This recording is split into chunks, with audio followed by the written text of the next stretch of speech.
have to get a handle on our life, our workload, our thoughts, look holistically so we can really help balance the body, enough yin and yang, enough masculine, feminine, and so our body works the way it's supposed to, which is producing both the sexual hormones and the stress hormones. And not to mention, when you have too much cortisol, you also have the dreaded spare tire, right?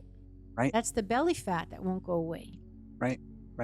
Yeah. I mean, so cortisol, remember I mentioned its primary role is not just flight or flight. The reason you need cortisol when you're being chased is you need to be able to tap into all of your glycogen and sugar reserves, including some fatty acids, and you need to get as much energy into the bloodstream as possible.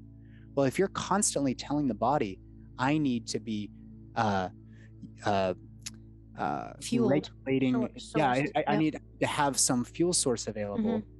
You don't end up in a pattern whereby you're necessarily burning fat all the time. Your body becomes desperate to hold on to some of those stores. And when you're in a place of like, man, I'm really stressed out, and this can actually happen through severe fasting techniques. Like if you're if you're going through, you're in ketosis all the time, you will initially lose weight. But the problem is that it takes you out of regulation as to how and when you should be storing food.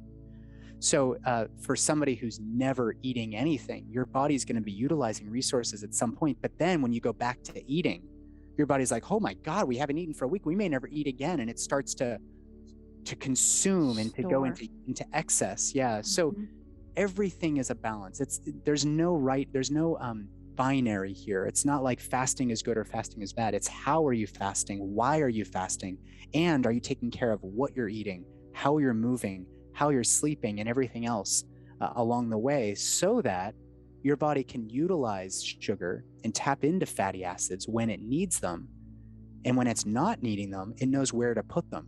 And that's why when people are in hypercortisolemia, meaning they've got excess of cortisol, they end up with like all kinds of fat everywhere. Like it grows in strange places. And the same actually happens with hypocortisolemia.